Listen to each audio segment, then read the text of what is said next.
You're listening to the Chronicles of a Gooner, the Arsenal podcast. I'm Martin Tyler, and you're listening to Harry Symeou.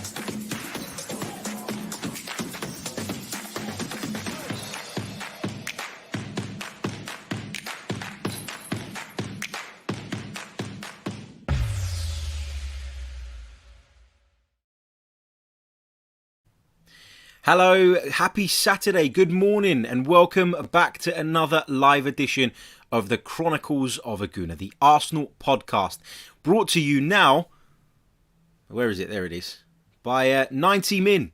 Absolutely delighted to announce that we've gone into a partnership with 90 Min, one of the biggest, one of the best, one of the most reputable football media brands out there.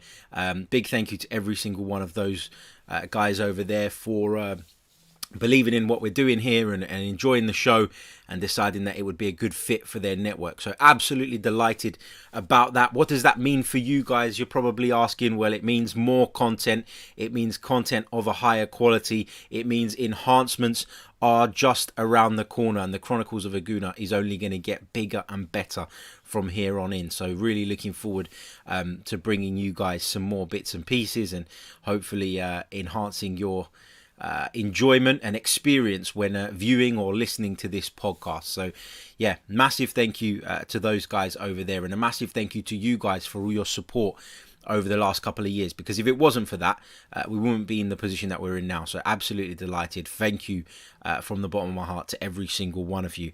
And let's kick off this preview show. Of course, Arsenal take on Marcelo Bielsa's Leeds United at Elland Road this weekend. It's a huge game for both sides, actually. Mikel Arteta comes into this one under a little bit of pressure from certain sections of the fan base. But as I'm not going to say Bielsa's under pressure, because he's not, but Leeds also come into this under a bit of pressure as a team, because of course they've been on the receiving end of two heavy defeats in their last two Premier League fixtures. So it's going to be really, really interesting to see how this one goes. I'm going to be sharing with you guys what I think will probably be Mikel Arteta'S starting 11. I'm going to be sharing with you guys my prediction a little bit later on. But first, we're going to talk about a couple of other stories, a couple of other Arsenal-related bits and pieces. And we're going to begin by discussing that alleged bust-up between Dani Ceballos and David Luiz. Now, we touched on it on our show on Thursday evening. Myself and Sophie discussed that at great length and what it might mean and probably what happened, etc. And we basically come to the conclusion that actually, is it that big a deal? When two professional footballers sort of go at each other in training, is it actually a big deal? Not always, I don't think. The competitive edge is clearly there. It's not the first time we've seen Dani Ceballos involved in such an incident, which perhaps suggests that, he trains at full tilt every single time. The story goes that David Luiz was unhappy with the challenge put in by Dani Ceballos. David Luiz hit him, as the report says, scratched his face and drew blood from the Spaniard. That's what the report says. Mikel Arteta was asked about this, and Mikel Arteta said there is no problem between the two players. He didn't deny that the incident happened, though, and I thought that was really, really interesting, because Dani Ceballos had come out on Twitter almost immediately after the reports broke and labelled the story as fake.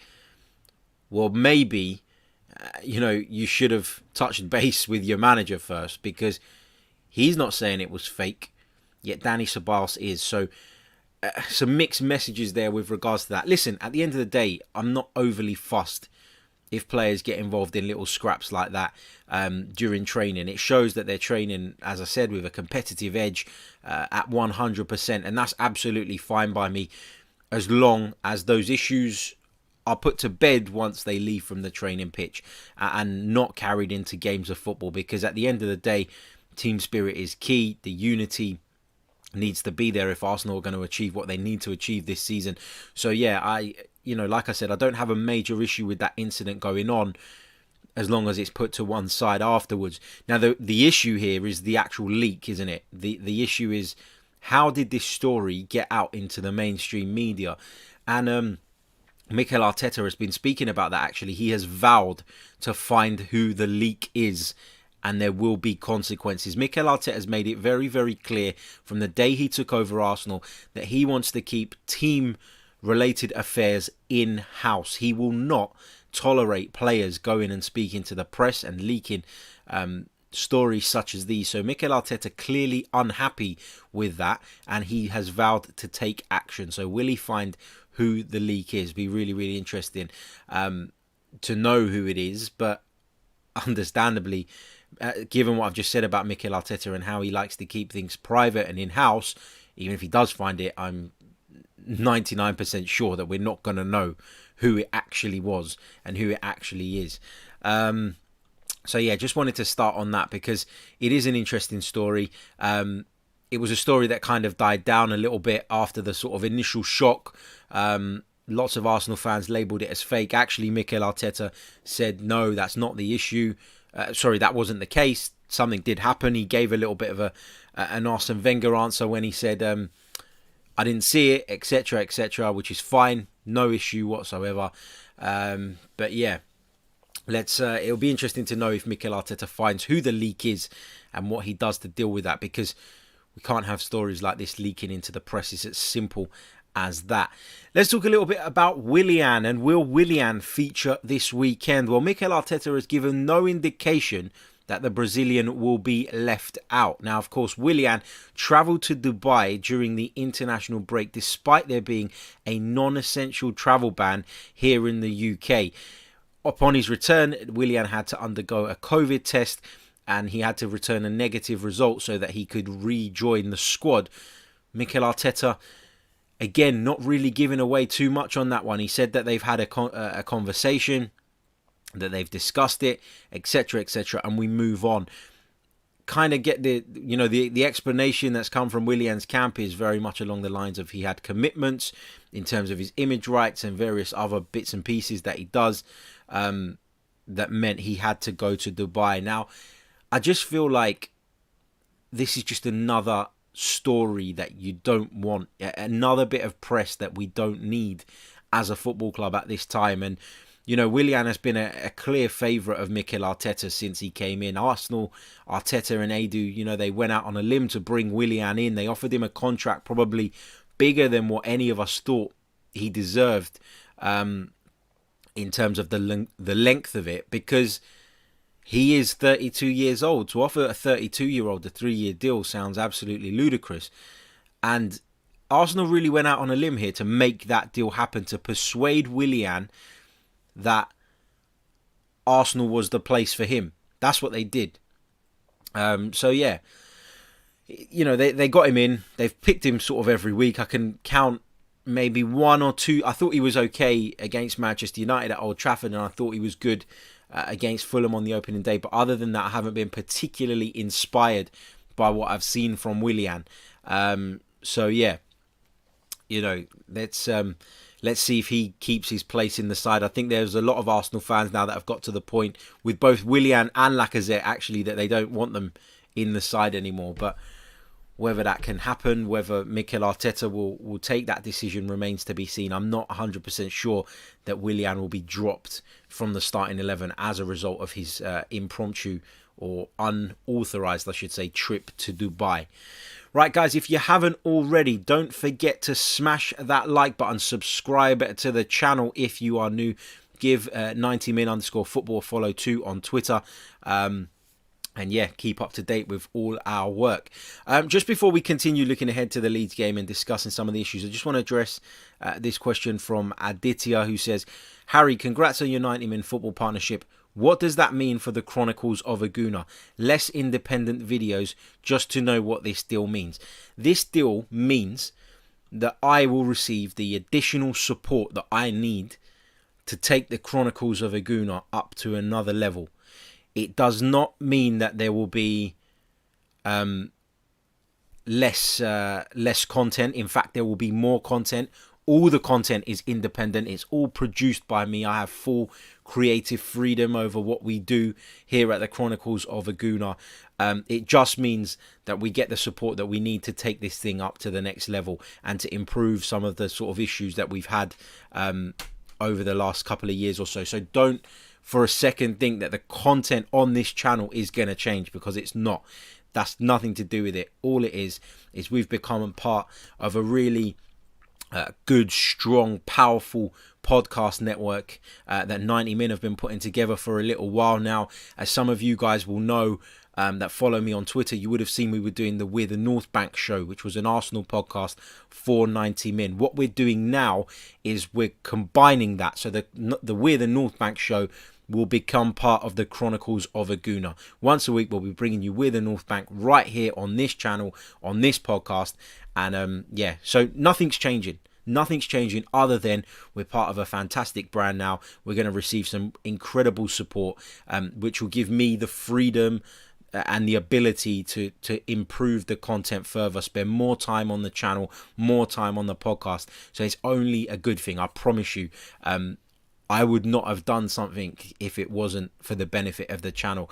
This is my baby. I've spent best part of nearly 3 years now building this thing, growing this thing, working on this thing, and going on my own sort of journey as well. So there's no way I would do anything that would damage the channel. 90 Min are fantastic. As you guys will know, I've been doing some work with them for a little while now. I've loved every minute of them. There's fantastic people there, and it's only a good thing, I promise you. Nothing changes with regards to the content. All that changes is you're going to get more of it, which I think is a good thing. Let's see. Let's go back to the game against Leeds United, of course. Marcelo Bielsa has been speaking in the build-up about Mikel Arteta, and he's highlighted that when he watches Mikel Arteta's side tactically, he says that he spots things that no other team does. He's been highly sort of positive about Mikel Arteta, and of course Mikel Arteta is a disciple of Pep Guardiola, you would say, and Pep Guardiola, well, who is his teacher, who's his hero? It's Marcelo Bielsa. So there's an awful lot of mutual respect here between these two coaches. Marcelo Bielsa tactically is one of the most complex football coaches on the planet, and once he gets a system in place, once he gets things into gear, you've seen the benefit of that. Leeds have benefited from that. Leeds are a Premier League club for the first time in 16 years because Marcelo Bielsa came and led them out of the dark and into the light again, and they're back in the top division. And yes, they've had a few bumps in the road. You know, they've had a couple of disappointing results of late, but overall, I would say that Leeds have really, really impressed in their first season back. They turned in a wonderful performance on the opening weekend at Liverpool. They got a draw against Manchester City in a game that probably they should have won based on the balance of that second half. So Leeds are a fantastic side. You can always expect a tactical surprise from Marcelo Bielsa. And what I personally like about Marcelo Bielsa is the culture he creates at the football clubs that he goes to. He's created a culture at Leeds United. There's a very sort of strict way of doing things. You know, he could bring in a player for 10, 15 million pounds, but if he's not pulling his weight on the training ground, if he's not doing exactly what Marcelo Bielsa wants, he doesn't get into the side. And it's as simple as that. Marcelo Bielsa's standards are up here. He's a top manager, a top tactician. And we've seen in previous games this season that he is not afraid at all to make changes if necessary. And what I mean by that is, if it's not going right at half time, you will see Marcelo Bielsa turn the house upside down and change things. And he's done it time and time again, and it's worked really, really well for Leeds United. So this is a game I'm a little bit worried about. If you haven't caught it already, we put a show out earlier in the week with Joe from All Leeds TV, and we got a little bit of an insight into the mood at Leeds United at the moment.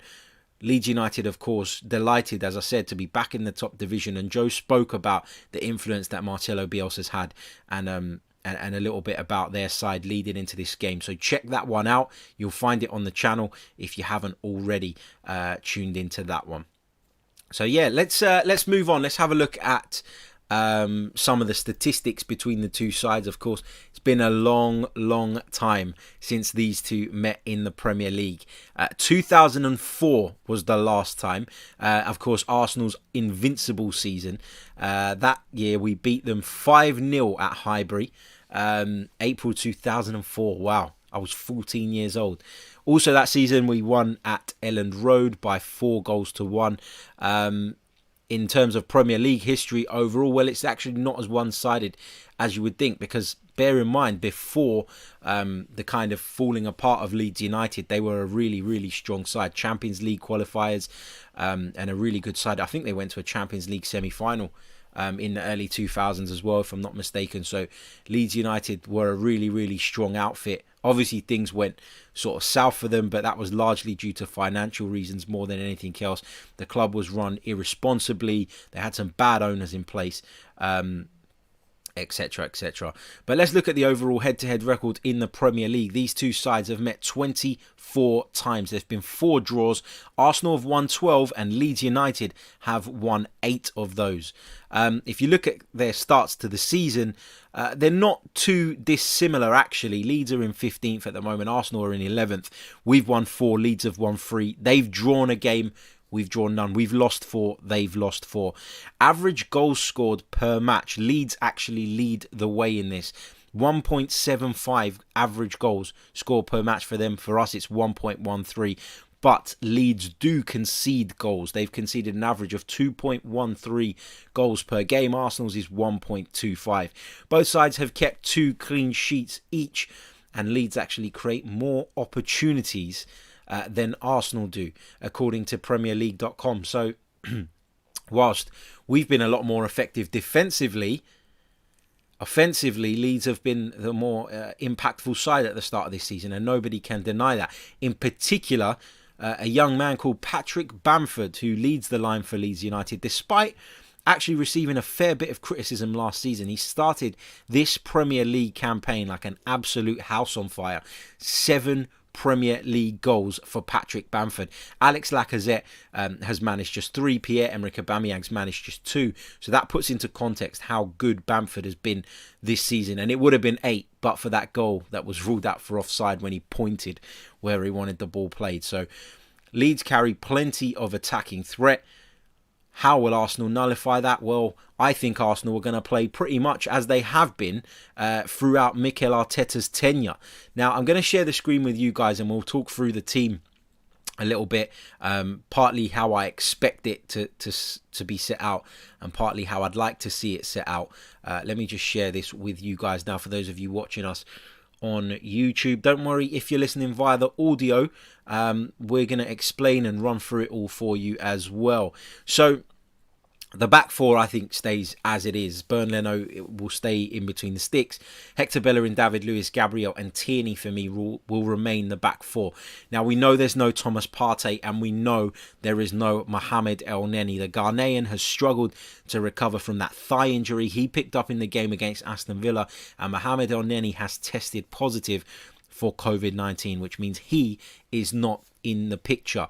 Now, so we expect Xhaka and Ceballos to be the midfield pairing. I know he played a couple of games for England, but I actually think Bukayo Saka will be in the side again. And why do I think Bukayo Saka will be in the side? Well, because of that shapeshift that we see with this Arsenal side when he is there. And because of the attacking threat Leeds possess, which I've just mentioned, I think you're going to see the team shift over. You're going to see this kind of back 5 forming again with Saka tucking in that left wing back when Arsenal don't have the ball. I really expect that to be the case. I know there's been a bit of a cry out for Mikel Arteta to be a little bit more adventurous of late, but in a game like this, in a game away at Leeds United against a side who have proven that going forward they can do some serious damage, I don't expect that to change. And I probably don't think it's the right game to change that either. So yeah, I think that this is going to be the case.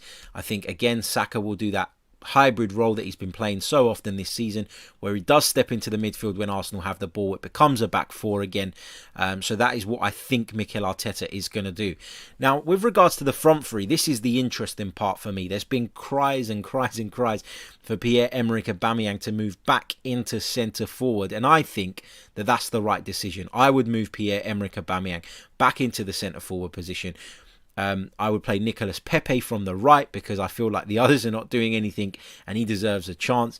I keep saying it, he is frustrating at times, but he is effective as well. So for me, Pepe would start on the right. Just looking at what I've done, with Aubameyang through the middle, Pepe from the right. I can't have Alexander Lacazette starting from the left-hand side. Alexander Lacazette is the one forward in this Arsenal side who is not, in my opinion, capable of operating from one of the flanks. And so for me, Willian comes into the side. I know all of that stuff's gone on. I know a lot of people would disagree with that. But this is what I think Mikel Arteta is probably going to do. Also, you got to take this into account as well. Willian is at his most effective when he drifts in field, I think. And if Bukayo Saka is playing here and he's able to make those runs down the left when Arsenal are in possession, then that will give Willian the license to drift in, link up with Aubameyang, link up with Pepe, etc., etc. Now, again, I don't know that this is going to be Mikel Arteta's side. Akshay in the comments says Ainsley Maitland-Niles deserves a game. I don't really disagree with that, but I'm kind of trying to base this along what I think Mikel is going to do. I think the forward line is either going to look like this or it's going to be Lacazette through the middle, Aubameyang on the left and Willian on the right. So it's one of two options, I think, for Mikel Arteta. But this is what I'd prefer to see. I think Lacazette needs to be taken out of the firing line for a bit. He's not been good enough of late. Will Mikel see it differently? Will Mikel play Aubameyang from the left, Pepe from the right, and Eddie Nketiah through the centre? There are so many possibilities that it's almost impossible to predict what Mikel is going to do. But this is the lineup I think I would go with for the trip to Leeds. So just for those of you on the audio, I'll just run through that one more time. Leno in goal, back four of Bellerin, Luiz, Gabriel, Tierney, Saka in the middle of the park, but of course slotting into that left wing back position when Arsenal are without the ball.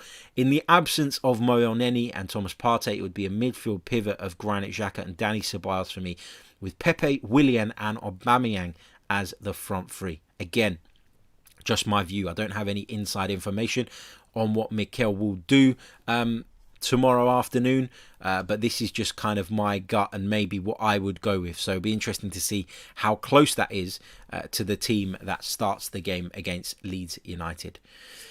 So yeah, let me know you guys' thoughts in the comments. If you've got any questions, get them in now.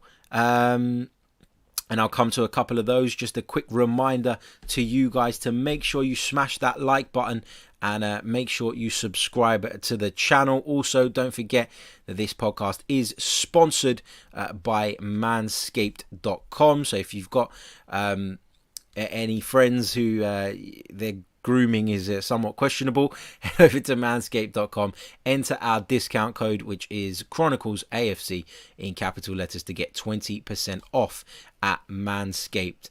Don't forget, this show is now part of the 90 Min network as well, so please give 90min_football a follow as well. If you're listening via the audio platform, subscribe, leave us a review. They really, really do help. And yeah, let's have a look at what some of you guys are saying in the chat before we lock this off. What else have we got here? Apart from questions about the partnership, as I said to you guys, nothing changes. In fact, it just gets better. So don't worry about that at all. Let's see what you guys are saying. Susan says, ESPN did an interview with Bamford and the way he spoke about Bielsa tactically was intriguing. Yeah, Bielsa is an innovator. Bielsa is if you talk to lots of managers, particularly those of a South American influence, they'll always speak about Marcelo Bielsa. Not even South American, that kind of Spanish, Latiny sort of influence. They always talk about Bielsa because he's so highly respected. And when you look at his career and you look at what he's won, etc., it isn't that sort of inspiring. But it's the way he goes about it. It's the principles. It's the tactics. That's what's earned him so many admirers over the years.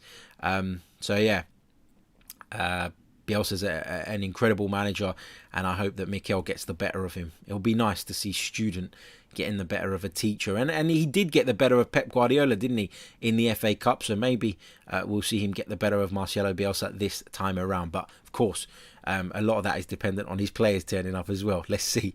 Let's see what else we've got. Susan also says it's time for Arsenal to adopt a 3-5-2. Can't stand this 3-4-3 nonsense. I'm not necessarily sure that this is the right system either anymore, but just because of what it takes away from our attacking football, it does give us some creativity, but in terms of our attacking football, it has really hindered us. But again, I don't expect Pep Guardiola. I'm even calling him Pep Guardiola because he dresses exactly like him. Mikel Arteta. I don't expect Mikel Arteta to stray away from that. I really don't. Akshay says we need to put up a strong offense. Our best creative player and best finisher shouldn't both be hugging the touchline. Yeah, I think you're right. I think you are right. Makogi says Arsenal will win the league. I hope so, mate, but I can't see it somehow. Love the optimism, though. Thank you. Right. If you haven't already, smash the like button, subscribe to the channel if you're new. We're going to leave it there. Very much looking forward to this one. Leeds United versus Arsenal at Elland Road, Sunday, 4:30 p.m. UK time. We're going to be back on Sunday night at around about 10 p.m. to discuss the game. And then on Monday night, I'll be joined once again by the brilliant Adrian Clark to dissect the match with a calmer head. So very much looking forward to that. So stay tuned, turn the notifications on if you haven't already, subscribe if you haven't. And yeah, we'll be back very, very soon with more. Until then, take care and enjoy the rest of your weekends. All the best. Cheers.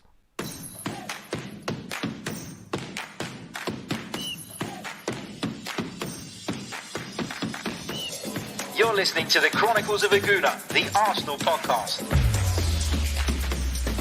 I'm Martin Tyler, and you're listening to Harry Symeou.